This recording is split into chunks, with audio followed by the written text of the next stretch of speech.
Halo para konco, piye kabar? Sehat kabeh kan? Kembali lagi di channel YouTube Talking Sugar. Kali ini kita akan membahas sequel film dari Surf Up yang pertama yang berjudul Surf Up 2 Wave Mania. Surf Up 2 Wave Mania adalah film komedi animasi komputer Amerika Kanada yang diproduksi pada tahun 2017 yang disutradarai oleh Henry Yu. Film ini adalah sequel dari film Surf Up pertama pada tahun 2007. Diproduksi oleh Sony Picture Animation dan WWE Studio dengan animasi dari Rainmaker Entertainment. Oke, dengan tidak lama-lama lagi, mari kita simak alur ceritanya. Sika.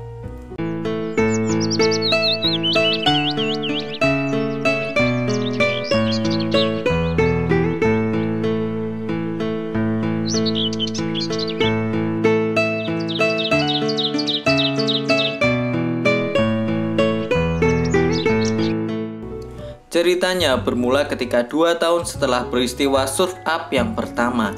Nah, di episode kali ini, National Geographic Channel datang untuk merekam kegiatan sehari-hari dari Cody Maverick. Oke, perkenalkan, ini adalah Cody Maverick yang tinggal dalam nasib yang tidak jelas di Pengu Island karena kegiatannya sehari-hari hanya berselancar dan rebahan, di mana ia mengajar anak-anak untuk berselancar di sekolah selancar miliknya bersama dengan Lenny Alikai.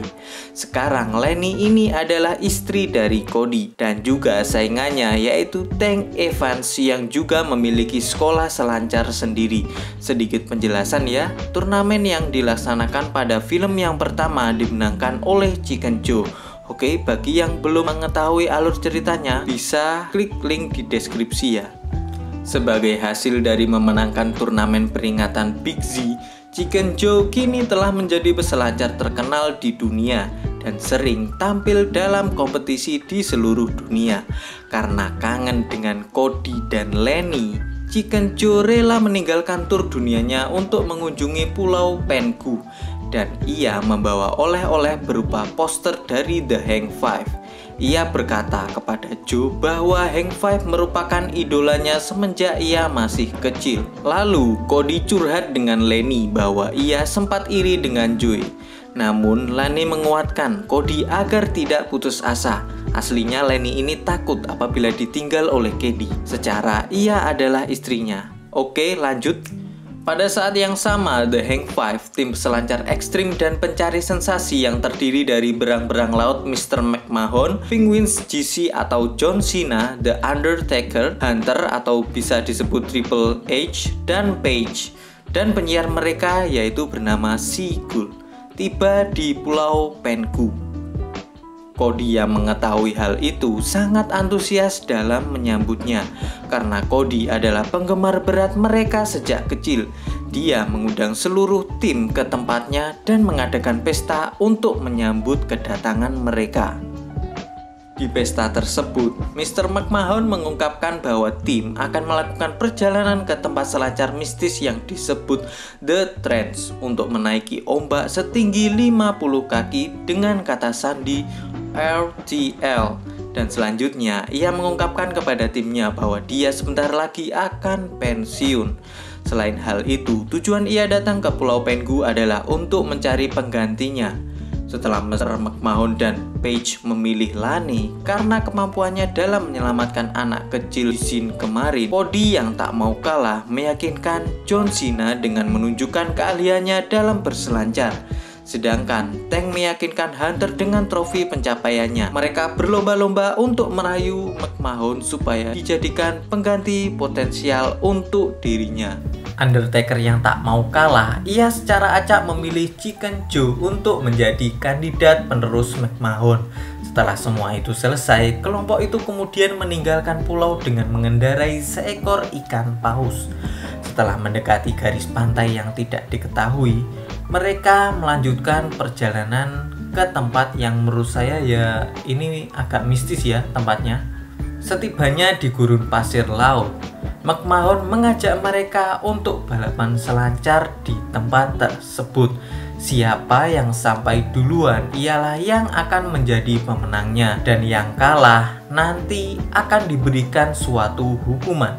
Kemudian mereka mulai berselancar melalui gurun untuk menghindari pasir hisap. Semua peselancar menunjukkan kebolehannya sampai tiba saatnya Cody yang akan menunjukkan skillnya, namun hal itu diganggu oleh Tank dengan memukul Cody secara sengaja sehingga Cody terjatuh dan kalah. Melihat hal itu, John Cena langsung menolong Cody yang hampir tenggelam karena pasir hisap. Malam harinya, sebelum melanjutkan perjalanan menuju ke hutan, mereka memutuskan untuk bermalam di sana. Dan yang kalah dalam balapan tadi mendapatkan hukuman untuk menggosok seluruh papan selancar milik kelompok tersebut. Saat mereka akan tertidur, Cody terbangun karena mendengar Tank yang sedang mengorok. Namun tiba-tiba mereka pun dibuat kaget oleh sesosok bayangan hitam yang membuat mereka lari kocar-kacir menyelamatkan diri mereka sendiri-sendiri. Yang ternyata itu adalah Hank Five yang sedang mengetes murid-muridnya. Kampret emang Underpeter ini, lagi ngipi basah malah diganggu. Karena kejadian itu, Mr. McMahon menasihati mereka agar menguatkan kerjasama tim dalam hal apapun dan kondisi apapun. Nah, setelah itu Lani dan Cody yang tidak bisa tidur memutuskan untuk tidur bersama. Aduh, si Cody ini mengambil kesempatan ya, dalam kesempatan. Wajar sih, mereka itu suami istri. Pagi pun tiba. Mereka melanjutkan perjalanan dan saat melewati seutas tali, mereka menunjukkan skillnya lagi. Nah, pada saat yang terakhir giliran Cody dan Tank, mereka tidak sengaja merusak tali itu sehingga menyebabkan mereka semua terjatuh tepat di sebuah kuil. Di dalam kuil, mereka semua jatuh dalam keadaan terpisah. Cody dan John Cena menemukan sisa-sisa peradaban penguin kuno berupa prasasti yang isinya adalah memuja seni selancar. Di sini ada hal yang sangat sangar menurut saya. Ada gambar seorang berselancar di atas lava.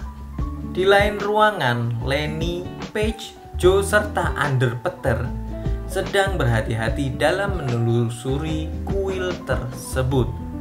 Karena terindikasi kuil tersebut banyak sekali peninggalan jebakannya ya, bukan harta karun. Nah, di lain sisi, beruntungnya Mr. McMahon, Hunter, dan Tank menemukan sebuah harta karun. Namun dikarenakan Tank yang rakus, ia mengambil sebuah papan selancar emas sehingga mengaktifkan jebakan yang ada di kuil. Aduh. Mungkin ya karena cicilan utang Tank belum lunas, jadi ia memutuskan untuk ngambil emas, hitung-hitung sekalian pulang biar bisa bayar cicilan. Oke, lanjut. Karena kelakuan Tank yang bebal tadi, kuil tersebut menjadi runtuh. Mengetahui hal itu, semua kelompok berlari keluar demi menyelamatkan diri mereka sendiri. Dan akhirnya mereka semua bertemu di luar kuil tersebut. Selanjutnya, mereka melanjutkan perjalanan sampai tiba di sebuah jurang yang berisi danau lava pijar yang sangat-sangat panas. Mungkin sempat putus asa karena tidak ada jalan, Cody teringat bahwa ada gambar prasasti yang menunjukkan bahwa ada peselancar yang bisa melewati danau lava. Lalu tercetuslah ide untuk membuat para layang dari daun kelapa. Karena hal itu, kelompok tersebut menggunakan pesawat layang gantung improvisasi yang dikombinasikan dengan papan selancar untuk menyeberangi danau lava tersebut. Dan mereka pun berangkat. Nah, di saat mereka melintasi tempat tersebut, Cody dan Tank pun sempat bersaing. Karena pertengkarannya dengan Tank, dia hampir saja menjatuhkan Chicken Joe ke lahar. Aduh, gak kebayang aku kalau Chicken Joe sampai jatuh, pasti bakal jadi ayam bakar. Ayam lahar ding. Beruntungnya ia diselamatkan oleh Underpeter. Hanya papan selancar miliknya saja yang terjatuh ke lava. Dan karena kejadian itu, The Hank Five langsung mencaci Cody karena perilakunya. Karena merasa sangat bersalah. Di saat semua orang tertidur, Cody memutuskan untuk pergi dan menyendiri. Keesokan paginya, Joe kaget karena Cody sudah tidak ada. Semua pun sempat panik, tapi ya nggak panik-panik banget sih. Nah, mengetahui hal itu, Lani berencana untuk mencari suaminya tersebut. Secara dong, kan ntar gak bisa ya gitu kan. Namun hal itu dicegah oleh GC. Ia berkata bahwa hal itu agar ia mendapatkan pelajaran dan sadar sendiri akibat dari perbuatannya tersebut. Setelah sedikit permasalahan selesai, kelompok tersebut memutuskan untuk bergerak menuju palisade di The Trench. Saat berjalan dan ia mungkin galau, Cody menemukan patung peselancar di mana terdapat serangkaian prasasti yang menunjukkan bahwa juara peradaban di masa itu yang menunggangi ombak pulau dan akhirnya tewas di The Trench. Karena hal itu, Cody memutuskan untuk kembali demi memperingatkan Chicken Joe dan Lani. Ingat ya, hanya Chicken Joe dan Lani saja. Oke, di lain sisi, sisa rombongan yang tiba di The Trench tadi dikagetkan dengan si Ghoul atau penyiar dari The Hang Five yang disambar petir dan tewas seketika menjadi bebek panggang. Lani, Joe, dan Teng kaget bukan main melihat keadaan di sana. Lani lalu menyimpulkan slogan RTL atau kata sandi tadi itu apa ya? Dari The Hang Five yang mengacu pada tindakan yaitu menunggangi petir, yaitu berselancar saat badai petir di tengah lautan lepas yang sebelumnya telah mereka lakukan di seluruh dunia, atau Ride the Lightning. Semua anggota The Hang Five mengaku pernah menunggangi badai dan seseorang anggota baru harus mengendarai petir untuk bergabung ke grup The Hang Five. Mengetahui hal tersebut, Lani langsung menolak untuk bergabung dengan cara yang terlalu ekstrim tersebut. Ya, karena dia kan masih sayang sama suaminya. Oke. Chicken Joe juga menolaknya, namun ia menerima keanggotaan kehormatan dari underpeter. Dan Teng yang sedikit gengsi dan ragu, ia langsung menyetujui untuk ikut dalam RTL demi memperoleh ketenaran dan kekayaan serta agar diterima menjadi anggota The Hang Five. The Hang Five dan Teng memutuskan berangkat menuju ke tengah laut. Mereka menunggu sampai gelombang sepanjang 50 kaki tiba. Saat gelombangnya sangat tinggi itu mulai datang, The Hang Five dan Teng naik di atasnya tepat saat petir mengamuk di atas kepala mereka. Hampir sama ya adegan ini dengan Jack Kahuna Laguna. Sempat berubah pikiran dan karena nyawanya sedang terancam, Teng berenang di balik gelombang tersebut. Dan ia sempat beberapa kali disambar petir karena sifat logam yang ada papan selancar emasnya tersebut. Karena hal itu, ia menjadi tertinggal dan terjebak di tengah laut.